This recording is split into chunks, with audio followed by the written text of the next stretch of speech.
She sold her twins to a rich woman. 20 years later, she discovers something that shocks her. Her name was Nyla. At just 19, Nyla had already seen more suffering than most lived through in a lifetime. Abandoned by her family after becoming pregnant out of wedlock, she gave birth to twin girls on a rainy night in the back room of a shelter surrounded by peeling paint, a flickering light bulb, and one kind nurse who held her hand as she screamed through the pain. But the moment she saw them, those two tiny bundles wrapped in thin hospital blankets, something changed inside her. They were perfect. Dark, radiant skin like rich soil. Soft curls framing their faces and eyes that stunned even the nurses. Vivid, glowing blue like frozen lakes beneath the sun. "Identical angels," the nurse whispered. "I've never seen anything like them." Nyla named them Zara and Zena. She didn't have a crib, not even a proper bed, just a torn mattress on the floor of a small room she shared with two other mothers. But she held her daughters close every night, humming lullabies her own mother once sang to her. She told them stories about the stars, made finger puppets from scraps of cloth, and kissed their foreheads until they smiled in their sleep.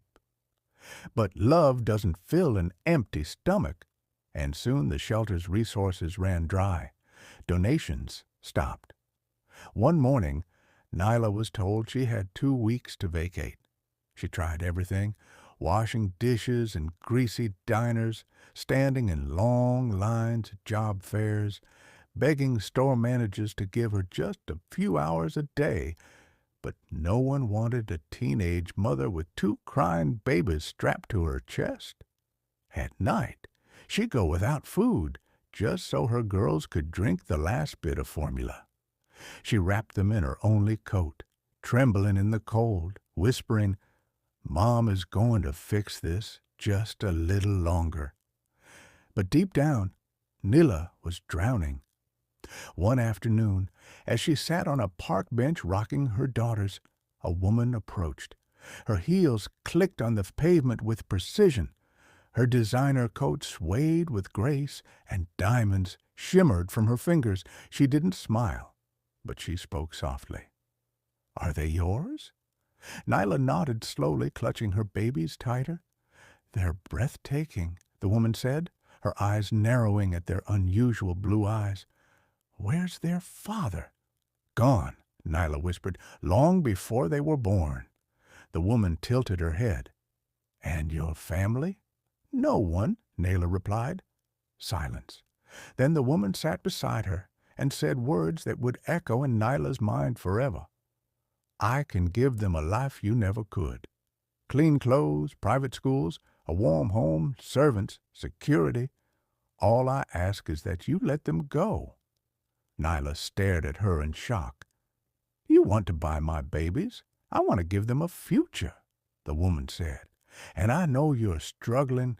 I'm offering you a way out, a chance to start over, maybe go back to school, fix your own life."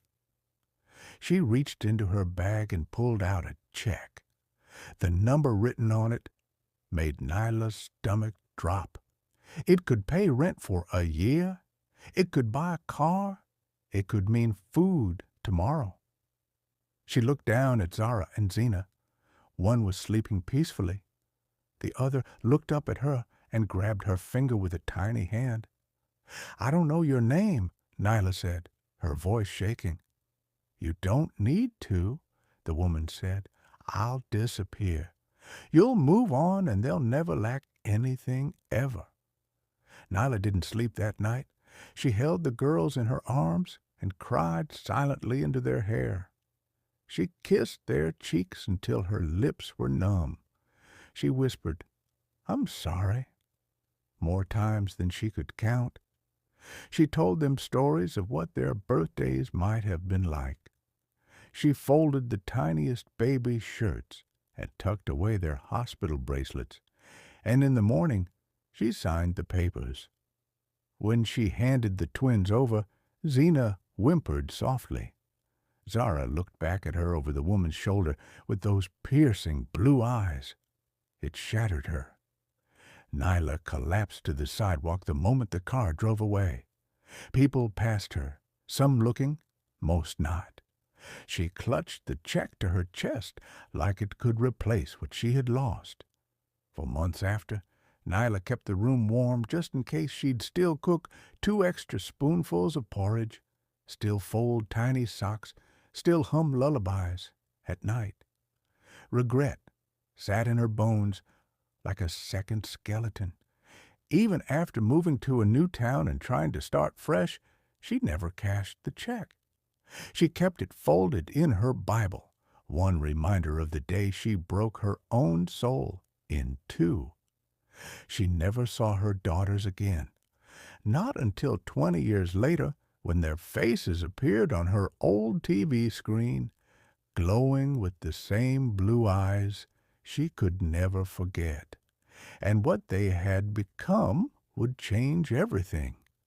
Zara and Zena had grown into stunning young women, both tall, poised, and instantly recognizable. Their glowing blue eyes, captured in every magazine and TV interview, had become a symbol across the world. They weren't just famous for their looks. They were founders of a global children's aid foundation, advocates for abandoned youth, and the youngest recipients of an international humanitarian award. The world admired them, but behind every smile, every award, and every applause, there was one truth they never shared publicly. They didn't know who their real mother was, and they never stopped wondering. All they had was a vague memory, more of feeling than a memory of warmth. The scent of worn cotton, a soft hum at night, and a name that appeared only once, scribbled faintly on an old hospital form, Neela. As soon as they turned 20, they began the search. They hired private investigators.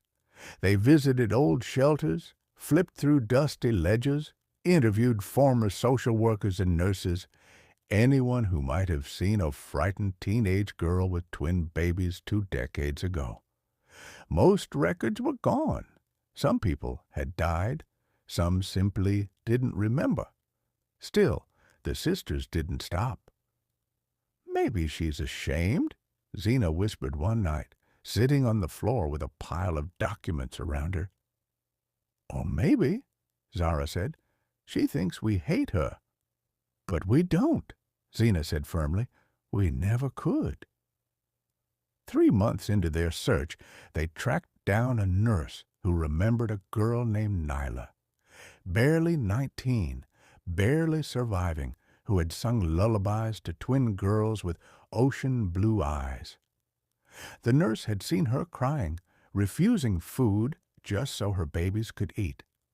"I still remember her voice," the nurse said softly. She kept saying, "I'm sorry," over and over. With that, the trail narrowed. They followed one tiny clue after another until they found a name tied to a decades-old apartment rental. Nyla M.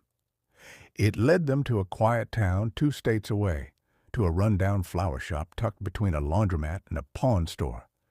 The shop's sign was faded, the windows dusty, but inside was a woman with gentle hands arranging lies into a cracked glass vase.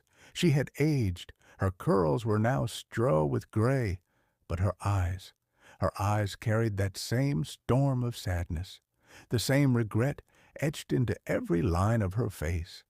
Nyla froze when she saw them. She knew. The moment she saw those eyes, her eyes, she knew. Her hands trembled, and she backed away slowly. "Please don't. I didn't know. I didn't think." Zara stepped forward, tears filling her eyes. "You're her, aren't you?" Nyla nodded. "I'm sorry. I thought I was doing the right thing. I was young, alone.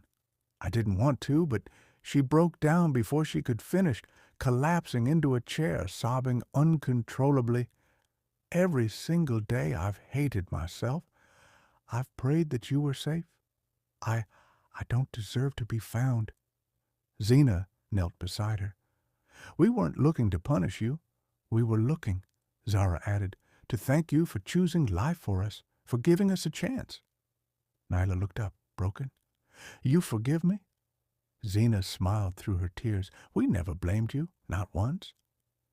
That night they stayed with her in the tiny shop apartment above the flower store.